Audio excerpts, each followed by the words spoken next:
Hello, welcome back to Thrive Yoga Fit Transformational Coaching. This is Erin, and today I would like to talk about a yoga concept mixed with a modern psychology, spiritual development topic, which is acceptance with santosha.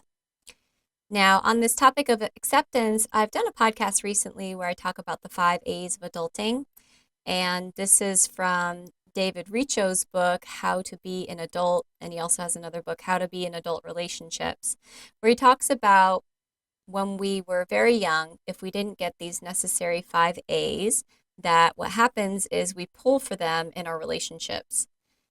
Two adults coming together that are actually unlaunched children are having a conversation with each other saying, like, hey, look at what happened to me. Hey, look at what happened to me. And trying to like kind of tug at your robes. And so it's trying to like tug at your heartstrings to get those needs met from that screaming inner child. And so one of the major A's that I talked about was acceptance. Let's see if I can remember all of them off the top of my head. So there's affection, attention, acceptance, allowance, and the other one will come to me a little bit later. But the one that I'm talking about today is acceptance. Acceptance is really important, certainly as an adult, but if we did not get acceptance when we were a child, we do not know what that looks like. And that's something that, as far as my path unfolds, it's like, I did not get a lot of that from all angles because, parents try as hard as they might, but my parents certainly didn't accept who they were, and they were parts of themselves that they hid away and that they were ashamed of, and maybe that they denied and numbed out in different ways. Each of my parents were so different. My mother's was bipolar, and my dad was kind of and still is a bit of a workaholic, though my dad's getting more spiritual in his older age. I really like this direction he's going. So my mother, I lost in 2021. So I'm kind of putting together all this stuff as I go on my journey. And I'm adjusting my camera just like that. So acceptance. Acceptance is something that I had to learn, and it took a while. First, for me, was releasing perfectionism, which perfectionism showed up for me in disordered eating patterns as well as rejection of self. And anytime I was in a situation where I didn't feel my best, I would withdraw from that situation. What I did at first was I withdrew from numbing out in public.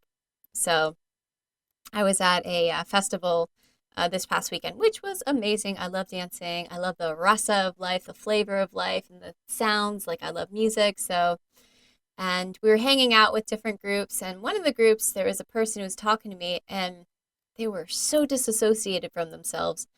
And not that I'm perfect, but I definitely notice more of when I disassociate, and I've worked to be present, and that's my path as a yogi. And so it's very difficult to connect with someone that is very disassociated from themselves, because for me there's nothing to really like grab onto. There's no substance. There's no shared sense of empathy or deeper level thinking, prefrontal cortex type stuff. And as you're on the spiritual path, it makes it difficult to connect with people that are like that.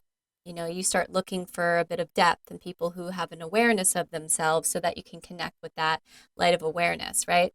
Which doesn't make the other people bad people by any means, but it's just when you're looking for a heartfelt connection, and sometimes people don't have that to offer you, then you accept it as it is, but you certainly might want to move on to a different situation. So we were experiencing this, and it at first like took me a moment to recognize what was happening to this person. And I asked, like, I always pull it into myself, how come I can't connect with this person? And then it sort of came to the surface pretty quickly. Oh, they're quite disassociated from themselves. And you know I was with my partner, and so we decided to go off and connect with each other because we were very open and we were very like had that to give each other, and it really enhanced the whole experience. And so, in relation to santosha, santosha can can be translated as contentment.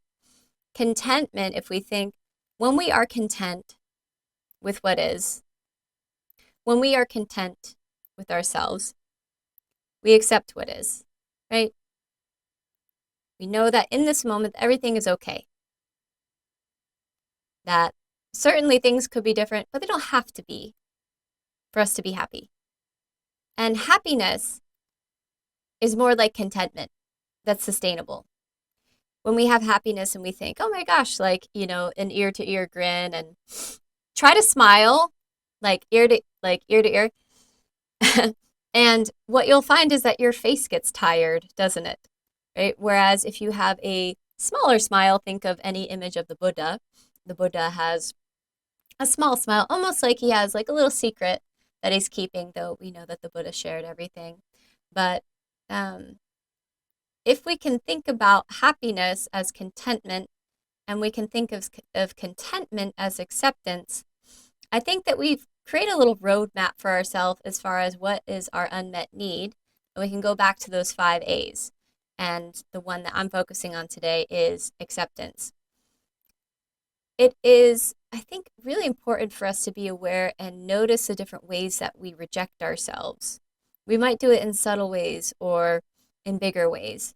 So, for example, I notice for me, I will want the reality to be different.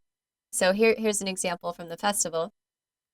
I was, I was kind of like dancing around. I was like so caught up in the music. I was having a blast. And I do this dance where I'm like mixing martial arts and yoga and just like regular dancing. I don't know, handstands. I get kind of crazy. And suddenly I felt like my energy dropped. And I was like looking around and I thought, oh, I'm feeling a bit tired. Maybe I should rest. Or like, I started thinking, oh man, we've been walking around a lot. Maybe we should go because it had been a very long day and it was a 2-day event. And my partner said, he's like, well, if you look around, everybody else's energy has dropped. The music changed, the vibe changed. And I realized that I had noticed that there was a part of me that was resisting accepting that. Why? Because I like to be upbeat. I like to be productive. I like to kind of like ride those waves of like, what's next? What's next?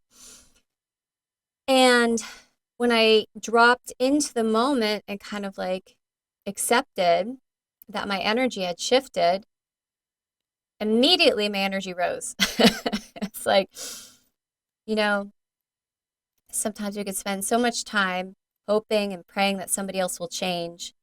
And what happens many times is we accept them for who they are. And we change ourselves, like we can change our thoughts or our breath. And what happens amazingly is that a lot of times they do kind of change because they're changing to our frequency, they're changing to our energy, but it had to come from a place of acceptance rather than us saying, hey, you should change, because nobody likes to hear that. But if we can work on ourselves, and then, sometimes it means that we remove ourselves from a situation, that's always an option. But accepting what is allows for contentment. Contentment is a form of sustainable happiness. And when we have that and we look out into the world in that way and we bring that energy around other people and we love them and we accept them, they have so much more freedom to be themselves. They have so much more,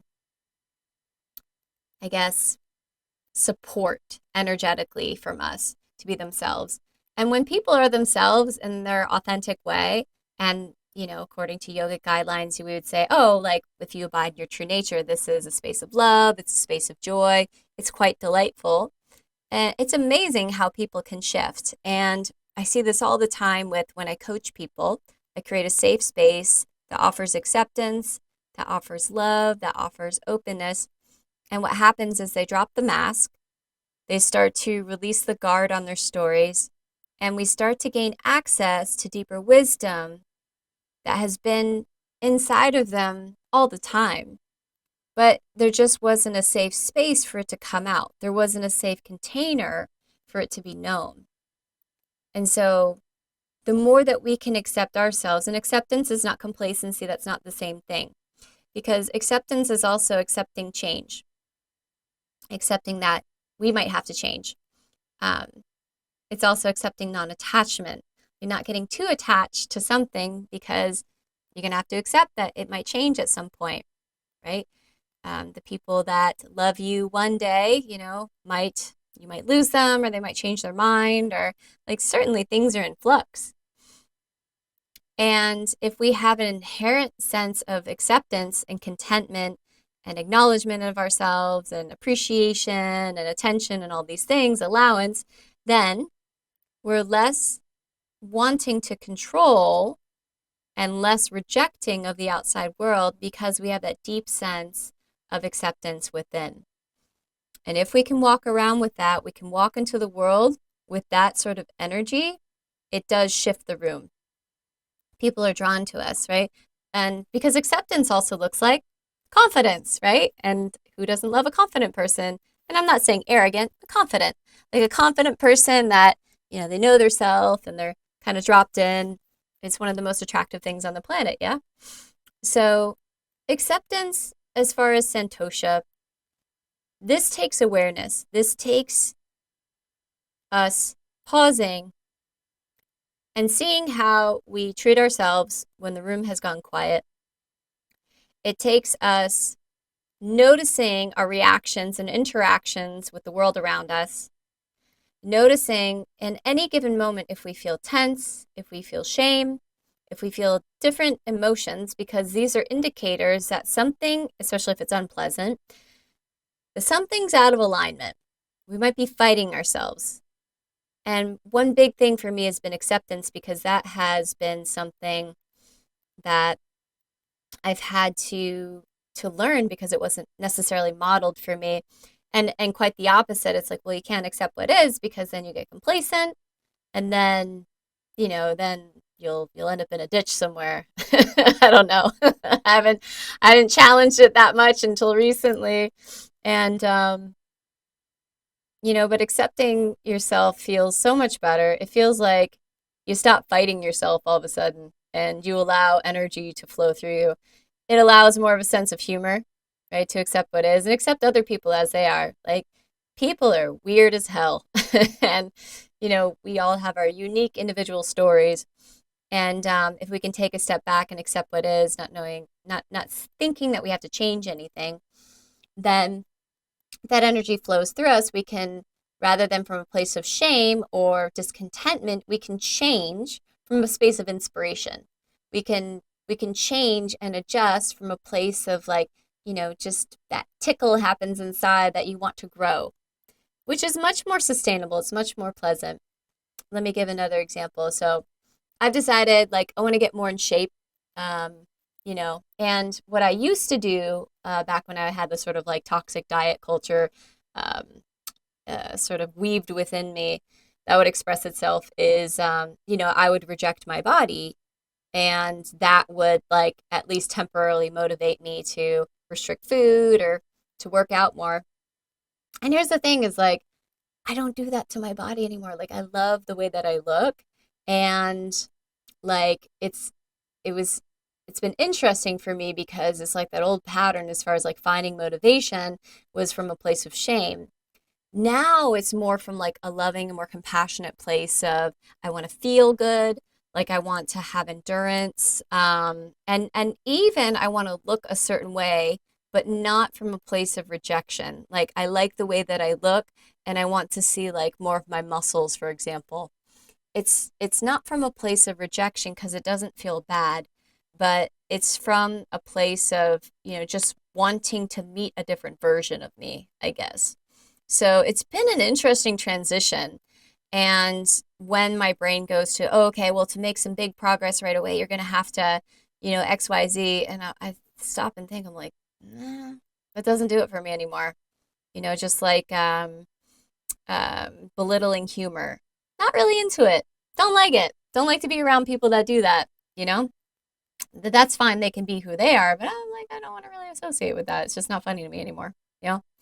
So you grow, you change, and, you know, then you find different ways to meet your goals, not from a place of shaming as a motivation, but from a place of wanting to be the best version of yourself. wanting to stay in a frequency that's a little bit higher because, you're meeting a different version of yourself that can do cool and fantastical things.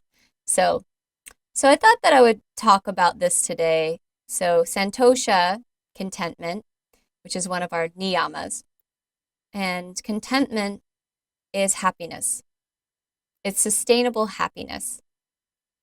And that all of that comes from and becomes much more easy when we accept what is. We accept ourselves, we accept love, we accept help, we accept other people, their shortcomings, and also, the way that they stand out. Everyone is an individual character. And the more we can recognize people as individual songs or characters or frequencies, the more that we can look out and yeah, accept what is. It doesn't need our input. It is what it is. That's okay. So it all comes down to it is what it is, which is like, life coaching gold. So I hope that you enjoyed this podcast. And I like tying together modern takes on psychology and spiritual development with ancient yogic texts and concepts as well. And sometimes I dabble in one more than the other. And sometimes I add my lifeisms and truthisms. So yeah, I hope that you enjoy this and I hope that you have a fantastic day. Namaste.